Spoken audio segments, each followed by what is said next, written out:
Sabhaye Namaha, Sabhasadbhyo Namaha. A warm welcome to each one of you, not for just today's session, but welcome you into Chanakya family. So it's been 2 weeks now or more than that? Yeah? How are you feeling? Good? Great? Excellent? Hope so. Yeah, it's just been 2 to 3 weeks, and I'm sure as the days pass by with your engagement, with your involvement, you will also bring in new energy to this campus and make it more dynamic than what it has been for last 2 years or so. So your contribution, your involvement does carry a lot of weight and value into what we are here to do. So I welcome you all, and I hope this will be a meaningful journey for all of us. It's not just for you, it's for us. With every individual that comes to the university fold, who comes into this family, brings something along with them. With us, you change. With you, we change. Can we make this change towards growth? Is, I think, the most important question that we are here to address and look into. And I would like to extend gratitude to Dr. Chaitanya ma'am for giving this invitation, and Ms. Gargi for such a warm introduction to the session. But with their permission, I would like to indulge a little bit away from the topic given. I don't want to speak on ethics. I don't want to speak on morality. I don't want to speak on the value systems which seek to confine you. No, that is not my interest. That's not my intention. But what I felt even more interesting is the title of the overall series itself. What is it called? Namaste Chanakya is the broad one, but you have something else there. Navigator series, right? Isn't it? Or are you hearing this word for the first time? Are you all awake? You see me, you hear me? Yeah? Okay, great. So how do we navigate life? I think it's a very beautiful question in itself. Navigating doesn't mean there is a straight line. Sometimes when you use the words like morality, ethics, we are compelled to believe that it's like a straight line, right? But life doesn't happen in a straight line. Life does not unfold in a binary. Life is never black and white. Much of the time we do spend in between. Yes or no? Yeah? Just look at the dilemmas that people have always faced. When does anyone grow? People grow out of the dilemmas that they encounter. If they already know this is right and this is wrong, what is that human ability to make the right choice? What or how do you differentiate between a machine and an automated system then? Like, if morality and ethics is seen as an algorithm, which has already, there is a set of given values, and according to the set of given values, you need to make a choice. Then, there is no human individual to get into a war. Is it right? Is it wrong? Wrong. Yeah? Just seen in the binary classification, it definitely looks like wrong. But for those who are familiar with the Gita, the context of the Gita, where there are statements where Krishna implores Arjuna, you have to fight now. Yudhyasva vigajajvaraha. Outgoing or outcoming the fever of cowardness, you need to act, you need to fight now. This is what Krishna implores. In fact, in some point, in the second chapter, he says, Klaibyam mas magam of Partha, you're acting like you're it's completely unmanly the way you are behaving. Klibata is a more unparliamentary word that he uses. Like, this is how you are behaving.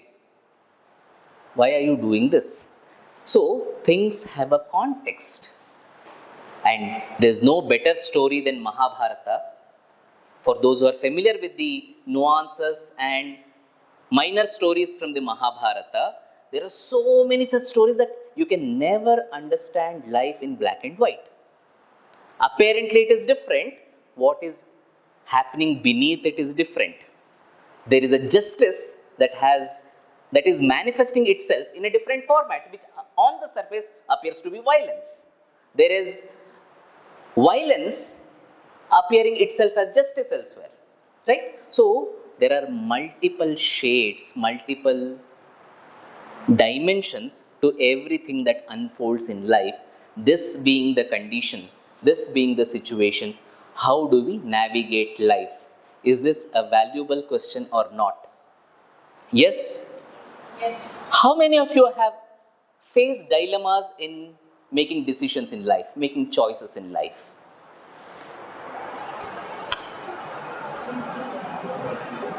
I won't stop here. Maybe I'll invite a couple of you to share. Who wants to go? Who wants to come in? Please. Your name? Banavathy. Okay, Nadeep. Go ahead.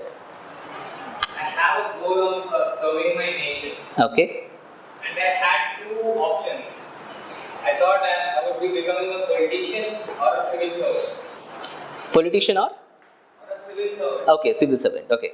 I had a dilemma in what to choose. Okay. Then have you chosen or you're yet to? You're open? I am into civil service. Okay. At the moment. And you know there are many civil servants who have become politicians later in their lives. Okay. So you need not be limited by your choice now. With one, it can easily lead to the other as well. Okay, thank you. Who else? Anyone else?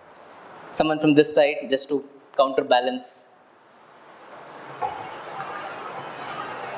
The ability to identify a dilemma and to articulate a dilemma, I think it's a very wonderful quality that one needs to develop.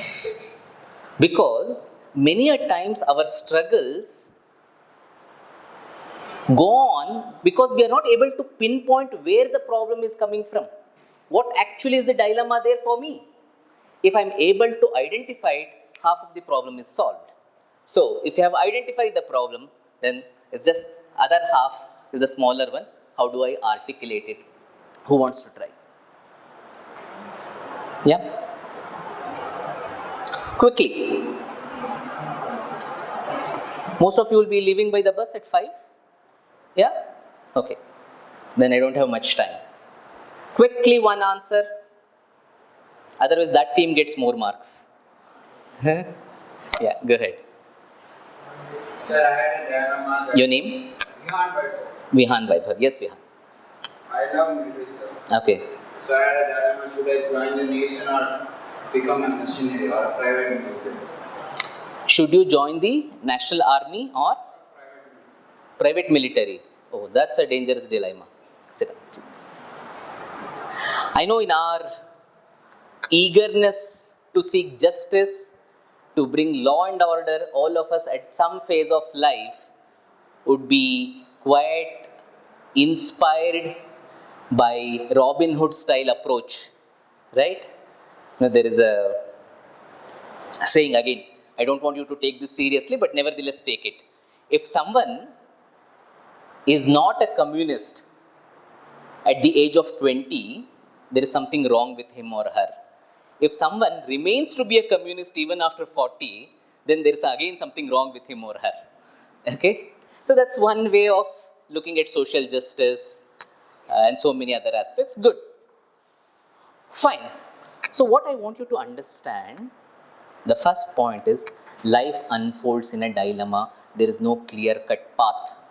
Some of you might feel my life is difficult while the life of my neighbor, my friend is easy, a cakewalk. But trust me, no one's life is a cakewalk. How much ever you might want to enter in someone else's shoes, the other person wants to enter someone else's shoes. Right?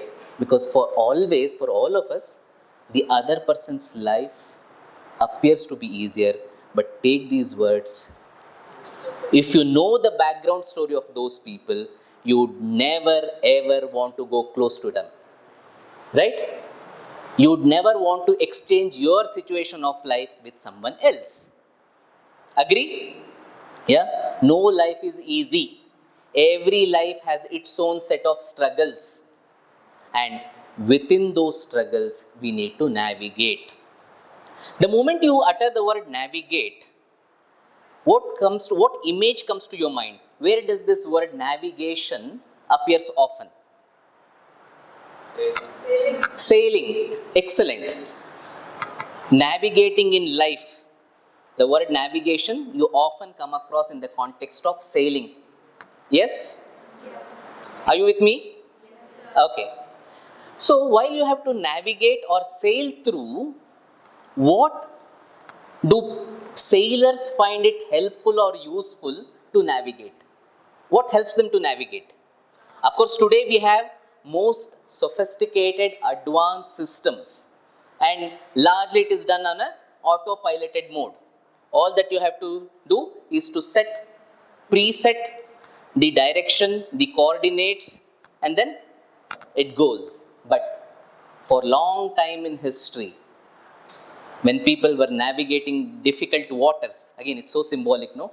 Navigating difficult waters of life, what were the anchors that they found helpful? Compass. Yeah? Compass was helpful. Then the skies, the location of stars, the sailing winds, understanding about how the winds blow in what particular season, and maybe some preliminary understanding of where the pressure is created, what causes that wind movement. Okay, some of these things you can comfortably say were the anchors for sailing. Agree? Yeah? Now, if you have to extrapolate that understanding, draw that understanding into life situation, what do you think, or even a preliminary question is, do you think anchors would be helpful for you to navigate your life? And that life need not necessarily be an easy one. Yeah? Anchors are required? Anchors are required, yes or no? Yes. If anchors are absolutely necessary, now I want you to tell me, what are your anchors? What could be those anchors that you have already identified or that you need to identify to arrive at your destination safely? What could be those anchors? Discipline, okay.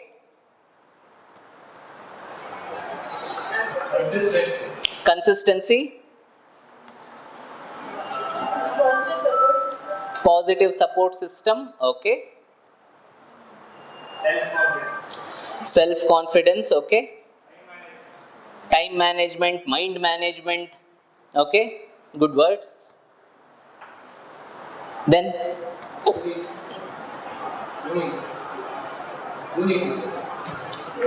unity, okay. Yeah, when you're traveling with co-sailors, you don't want to kill them and push them to water, huh?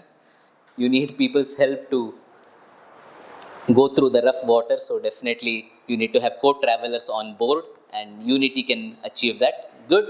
Then guidance from experienced people, okay. Commitment, okay. Good. Purpose, very good. Motivation, yeah. So purpose is something that draws you from outside, motivation is something that lifts you from inside. Then morals, ethic, okay. They might also add as compasses. Fine. Let us try to put these things in a framework. So there's a long list that you have mentioned. Taking these, how do we organize them in a sense that we can connect with it more? Fine. First thing, what is that we all of us aspire to be in life? Individually it might vary, but if you have to use one generic term, successful, right? Is there anyone who doesn't want to be successful? You can be successful in raising your hands now. Huh? Anyone who doesn't want to be successful? No. All of us want to be successful, but our measurement of success can be different. If our measurement of success is not defined for ourselves, then we might end up in deep trouble. Success is not a universal value. It cannot be same for everyone. It need not be same for everyone. For someone to have 1 million followers on Instagram might be a measure of success. Anyone here? Any social media influencer? Anyone here? Or anyone with a large following? No, please feel free. We won't follow you back on your social media. If you're already on social media and you have a large following, you're an influencer, you're earning a lot of money, that's absolutely fine. Someone might think that is a measure of success. But equally, there might be a person who might not have an account, social media account at all. To the extent he or she is away from the public purview, they find it the measure of success. Valid? Yeah? Is one understanding of success better than the other understanding of success? No. How do you measure whether these two are successful or not? How do you measure? Can there be one yardstick? No. You measure their level of success based on what they consider or how they define success is. And likewise, the definition of success might vary for each one of us. Agree? Yes. Someone wants to be extremely rich. Someone doesn't mind about it. Someone wants to completely dedicate his or her life to music or a cause of an art. Someone might be aesthetically challenged like me, right? So you can have people with different considerations of success, and yet each one of them is valid unto himself or herself. Agreed? Yes. Fine. Then this being the case, let me just quickly recount what all we have agreed upon. First one, life does not unfold in binary. Life is never black and white. Second, anchors are helpful in navigating one's life. And in identifying the anchors, our understanding of success plays a vital role. I want you to keep track of what we are discussing and what we conclude things with. Okay? Are you listening? Yes, sir. Fine. Now, when you have to measure success, then what is the most primary thing that is required to measure success? Whatever the definition of success might be, and this is extremely important, I am repeating myself again and again, your measurement of success need not be the measurement of success that your neighbor has. Never get caught in that trap. No? There is this interesting saying or funny saying or ironical saying that चार लोग क्या कहेंगे शर्मा जी का बेटा.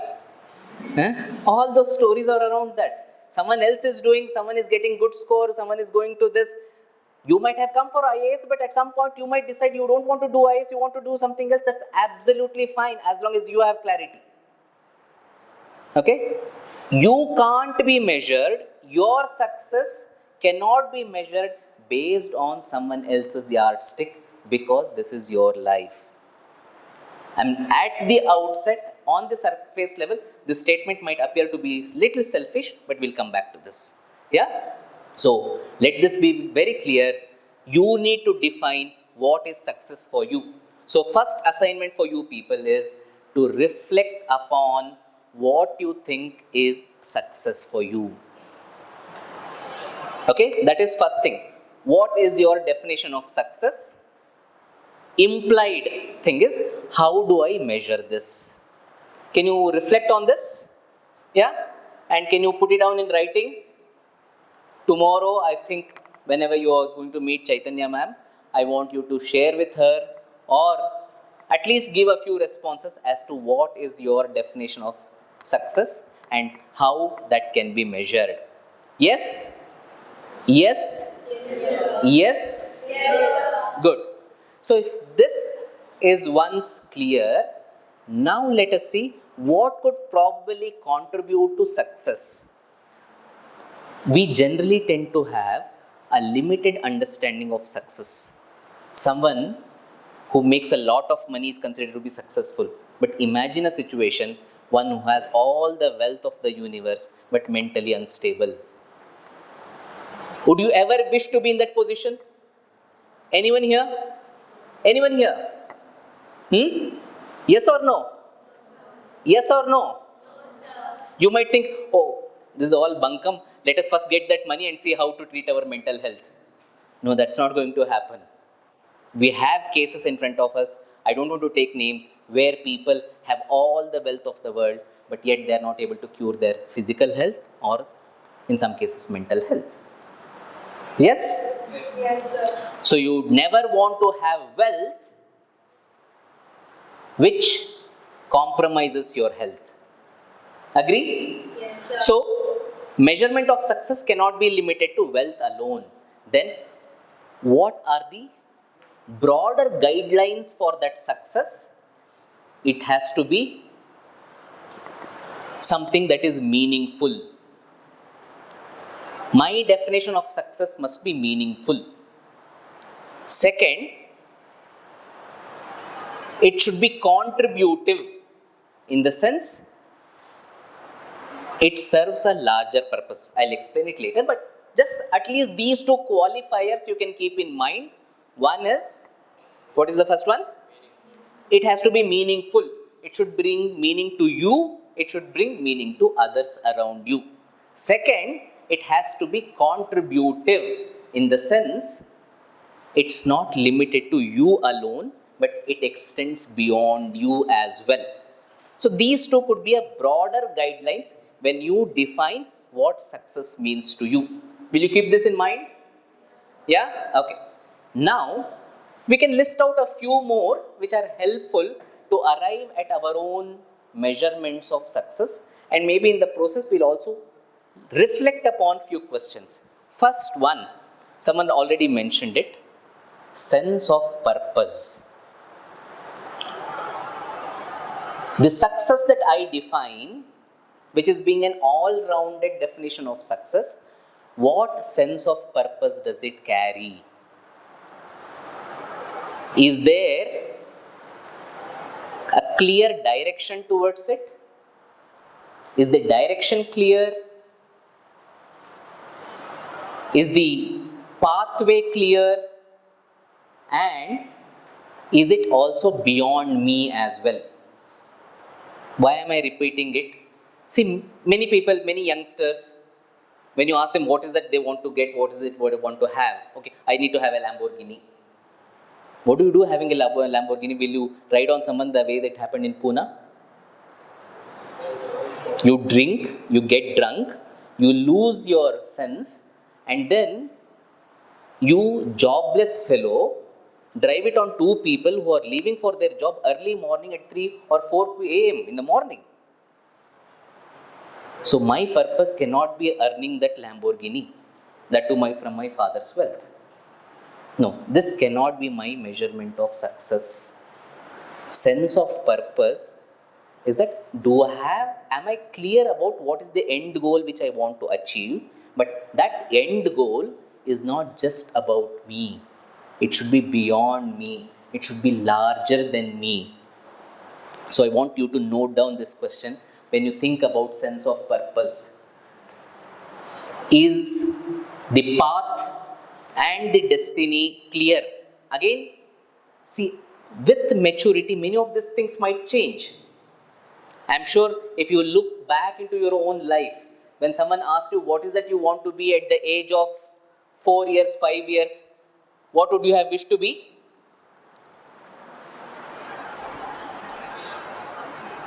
What is that you would have wished to be? I can say about boys because I have a son of 6 years old, or I've seen many of them. They wanted to be drivers. They're so fascinated with vehicles. Either drivers or police, traffic police. This is so much power. If you just say like that, the whole long line of vehicles come to a standstill, right? So that is the defined sense of purpose at that age. But as you grow up, maybe at some stage when you're nearing high school, it might be to be engineer or a doctor. That's a very common wish, right? But as you grow up, it might remain same, it might change as well. But sense of purpose at any given point of time, do I have a sense of purpose? Can you reflect on this question? Do I have a sense of purpose? When I am joining this university, when I have made a choice of coming into this particular institution, while I had choices to enter other institutions as well, what is that sense of purpose did I try to achieve by coming in here? Can you reflect on this? Yeah. And is there a larger cause that since this sense of purpose is going to give me? First one. Second, again, this need not be in the same sequential order, but largely personal fulfillment. Whatever I am engaging with currently, is it giving me a sense of happiness? Is this engagement meaningful? It happens many times. You might have joined for, say, a BSc program, but after 6 months, after 4 months, you might feel this is not your cup of tea. You might not derive any pleasure, or you might have joined a program because someone has forced you in the family.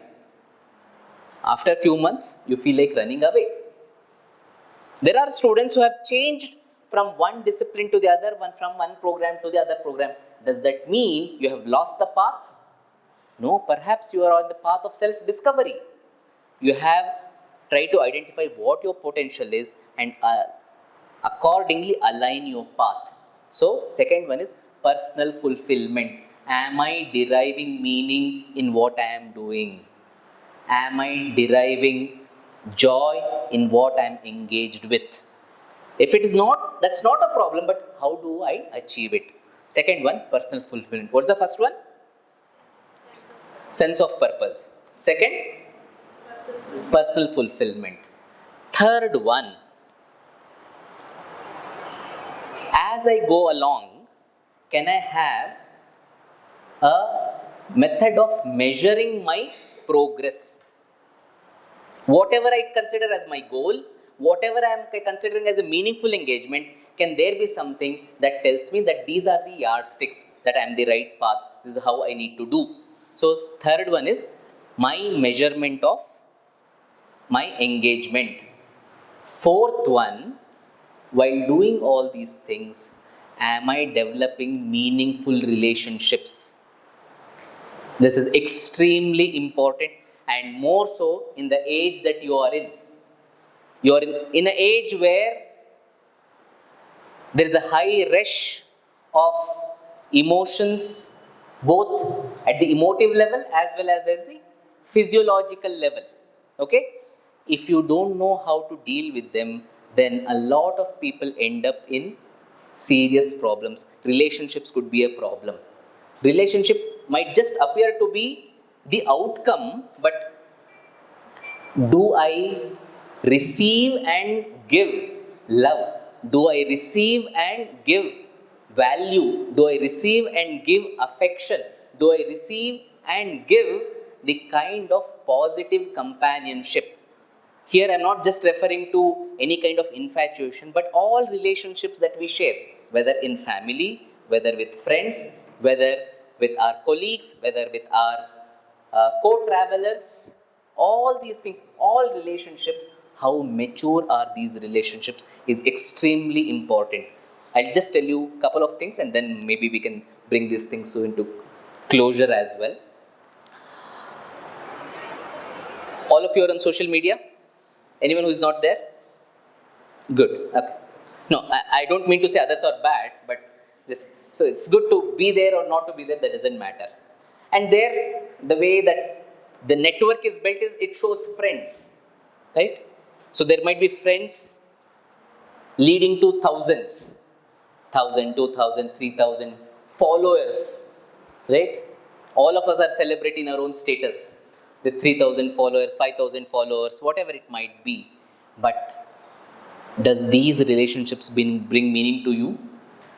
They definitely bring one thing. What is that one thing? When someone is on a vacation and putting up nice photographs and you are here and sitting in a classroom with boring lectures, what is that one feeling it evokes? Jealousy for sure.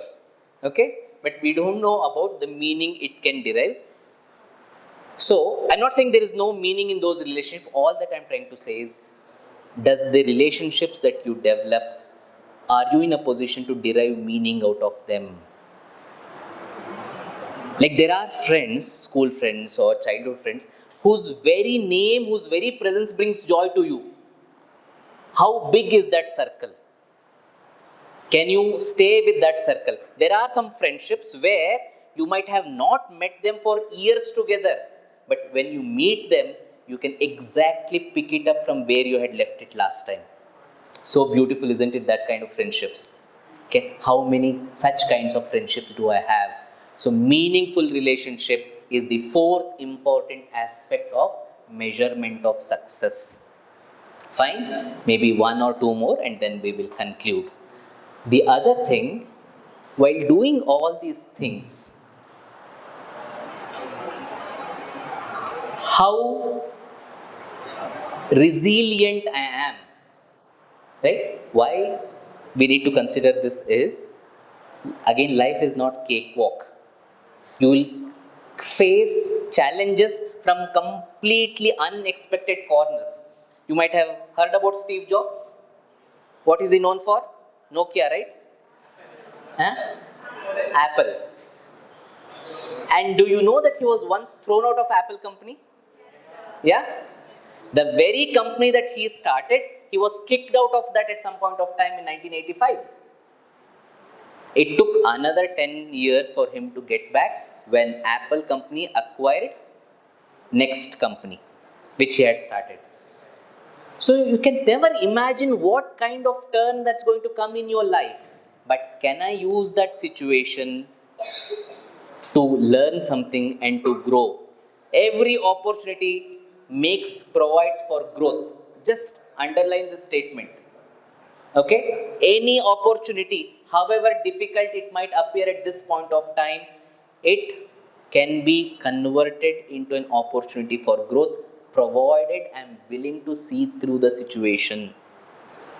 Okay? So, resilience is another important element of measurement of success. What could be the measurement for this? How do I take my failure? Is there anyone who has not faced failure here? Anyone so fortunate who has never had a failure in life? Well, then we are all co-travelers in this path and all of us have known our own measures of success as well as failures, right? How do I take failures? How do I grow from the learnings is the other important aspect. The last one, happiness and contentment with whatever I am doing. How happy I am, how content I am. Because contentment does not come from external yardstick. If you ask me, is Ambani happy or Adani happy? How can I tell that? Can I tell based on their bank balance? No, I can never tell that, right? So there are no objective indicators for that, and there is no point where you can say, let me earn this much money, let me gain this much, and then I will be happy.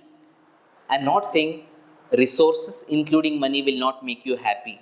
At no point of time I am saying that. But that alone cannot promise you happiness. There is plus that can offer you happiness. Do I know what gives me happiness? A good swim at the end of the day, a jog early in the morning, a nice shower. I mean, it could be anything. Doing some kind of service in a community nearby my place. There are many students here also who derive joy from that. Can you identify what gives you that joy? Again, when I'm saying, I'm underlining, it's not something that is fleeting happiness. I'm saying, when you eat cake, that will give you some happiness. When you drink something, you will get happiness. When you drink something else, it gives you even more happiness. Only that you don't know what you'll be doing later, how you'll be jumping around. So I'm not referring to these kinds of fleeting happiness, but something from inside gives you that kind of joy, whereby you feel there is an expansion happening within you. I know there are some substances which make you feel you are expanding also. So I'm not referring to those again. Okay. So happiness and contentment is the biggest measurement of success. There's nothing bigger than happiness and contentment that can measure your success. Whatever one's back balance, whatever one's might achieve, whatever one's position, yet if someone is not happy, then what the hell do you do with all those things? So, for you, please develop your own measurement yardsticks and accordingly define your success, and that definition of success will be the navigator of your life. Make sense? Yeah? Okay. So tomorrow when you meet ma'am, I want you to come back with your definitions of success and what you think could be probable measurement for that success. Okay? Yeah. So wishing you all the best. It's just the beginning of a very long engagement that you will have with the university, and this university, though many might claim that we are a different university, we also claim that, but our claim is not just about your placements, it's not just about making you employable, but one of our earliest statements when we asked this question, why are we starting this university, was this particular answer, that along with living, can we provide something for life? Living happens. Whether you get trained or not, whether you have acquired skills or not, either you are going to live successfully or not so successfully. Living goes on, but life is where there's a lot of value around it. Can I bring meaning to life is what this university is very keen about, and I wish you all the best, and may your journey be bright, filled with light, and a lot of laughter, happiness and contentment. Wish you all the best. Thank you.